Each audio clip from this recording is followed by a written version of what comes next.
Learn trading from scratch. I teach complete beginners, step by step. Special offer plus a surprise bonus. DM me on Instagram, link is below the video.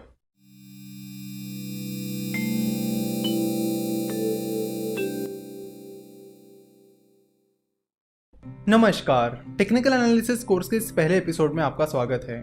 Fundamental analysis course, stock market course for beginners, the ultimate guide to mutual funds, इन 3 courses के बाद हम technical analysis का ये course ला रहे हैं। जब भी हमें स्टॉक मार्केट में किसी कंपनी में इन्वेस्ट करना होता है या किसी कंपनी का शेयर खरीदना होता है तो हमें सबसे पहले यही चीजें बताई जाती हैं कि पहले आपको एनालिसिस करना होगा।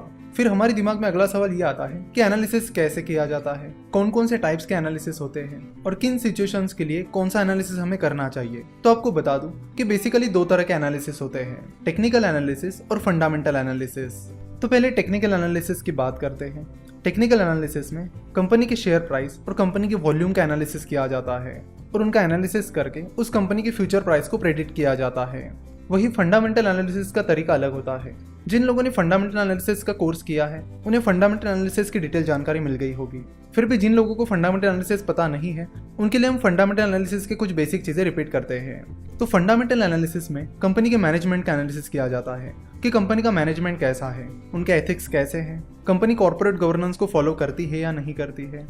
देन कंपनी के फाइनेंशियल स्टेटमेंट्स को देखा जाता है और उनका एनालिसिस किया जाता है, जैसे कि balance sheet, profit and loss statement, cash flow statement, इनका एनालिसिस किया जाता है। उसके बाद कंपनी के प्रोडक्ट्स और सर्विसेज का एनालिसिस किया जाता है कि कंपनी के प्रोडक्ट्स क्या क्या हैं, कंपनी की सर्विसेज कौन कौन सी हैं, उनकी फ्यूचर में क्या डिमांड हो सकती है, फिलहाल वो प्रोडक्ट्स एंड सर्विसेज कैसे परफॉर्म कर रहे हैं, कौन सी नई चीजें कंपनी आगे चलकर लाने वाली है। इन सारी चीजों का एनालिसिस किया जाता है। साथ ही कंपनी का वैल्यूएशन निकाला जाता है और उसके बेसिस पर डिसाइड किया जाता है कि इस कंपनी के शेयर्स को किस प्राइस पर खरीदना सही रहेगा। चलो तो टेक्निकल एनालिसिस और फंडामेंटल एनालिसिस के इस डिफरेंस को एक एग्जांपल की मदद से समझते हैं। मान लीजिए कि आप फ्रूट्स खरीदने एक फ्रूट सेलर के पास जाते हो और आप उस फ्रूट सेलर से बिना फ्रूट्स की क्वालिटी देखे और बाकी चीजें देखे उस फ्रूट को खरीद लेते हो, क्योंकि इससे पहले 5 बार आपने उस फ्रूट सेलर से फ्रूट्स खरीदे थे और आपने जितनी बार भी उससे फ्रूट्स खरीदे हैं फ्रूट्स अच्छे निकले हैं और इसीलिए आप इस बार भी बिना कुछ देखे उस फ्रूट सेलर से फ्रूट खरीद रहे हो, क्योंकि उस फ्रूट सेलर से खरीदे हुए सारे फ्रूट्स पहले अच्छे निकले थे। तो ये होता है टेक्निकल एनालिसिस, जिसमें आप पास्ट परफॉर्मेंस के बेसिस पर फ्यूचर को प्रेडिक्ट करने की कोशिश करते हो। यानी कि पिछले 5 बार फ्रूट्स अच्छे निकले हैं तो आपने ये प्रेडिक्ट कर लिया कि इस बार भी फ्रूट्स अच्छे ही निकलेंगे, इसलिए आपने उस फ्रूट सेलर से फ्रूट्स खरीद लिए हैं। वही अगर आप उस फ्रूट सेलर के पास जाते हो और आप फ्रूट्स की क्वालिटी चेक करते हो कि फ्रूट कैसे है, साथ ही आप उन्हें हाथ लगाकर चेक भी करते हो कि क्वालिटी भी सही है या नहीं। उसके अलावा आप फ्रूट सेलर का भी एनालिसिस कर रहे हो कि वो फ्रूट सेलर कैसा है, वो अच्छे फ्रूट्स बेचता भी है या नहीं, वो अच्छे फ्रूट्स बेचकर अच्छा बिजनेस करता है या फिर कुछ भी बेचकर बस पैसे कमाने की कोशिश करता है, जिस प्राइस पर वो फ्रूट्स बेच रहा है वो सही है या नहीं। ये सारी चीजें जब आप चेक करते हो तब आप फंडामेंटल एनालिसिस कर रहे होते हो। तो इन शॉर्ट टेक्निकल एनालिसिस में शेयर की प्राइस और वॉल्यूम का डिटेल एनालिसिस करके शेयर की फ्यूचर प्राइस को प्रेडिक्ट किया जाता है, यानी पास्ट परफॉर्मेंस का एनालिसिस करके शेयर की फ्यूचर प्राइस को प्रेडिक्ट किया जाता है। वही फंडामेंटल एनालिसिस में कंपनी के financial details, valuation, management analysis etcetera, इन सब का एनालिसिस करके डिसाइड किया जाता है कि कंपनी में इन्वेस्ट करना चाहिए या नहीं।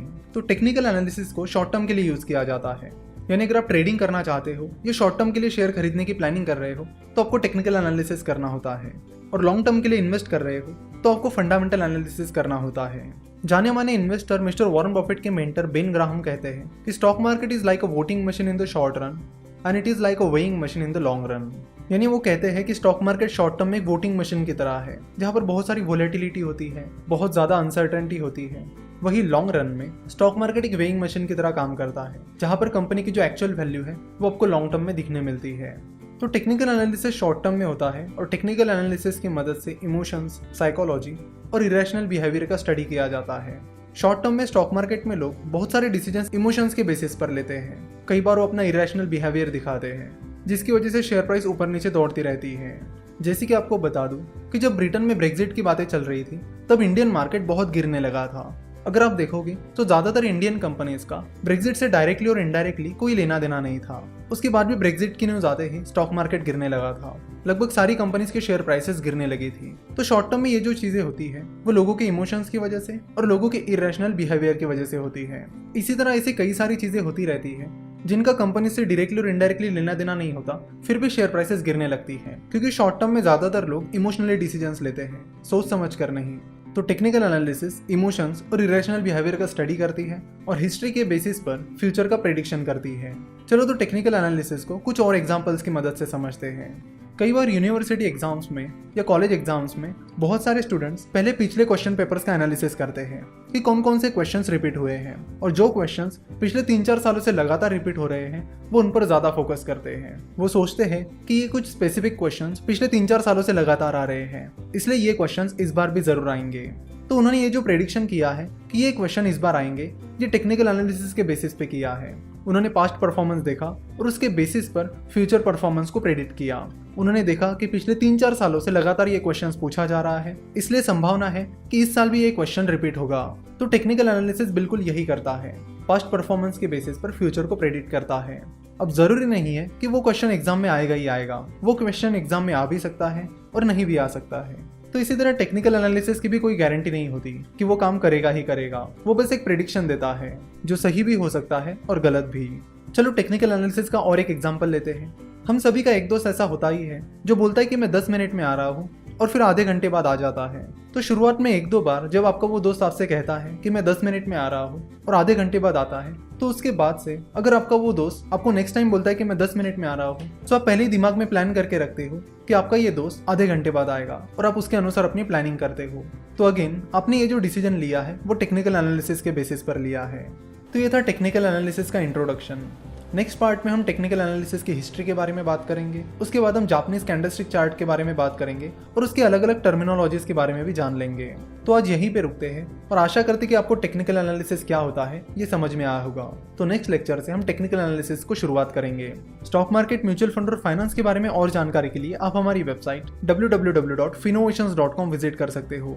आप हमें इंस्टाग्राम पर भी जरूर फॉलो करिए, वहां पर हम कई सारे इंटरेस्टिंग ग्राफिक्स और इमेजेस अपलोड करते रहते हैं।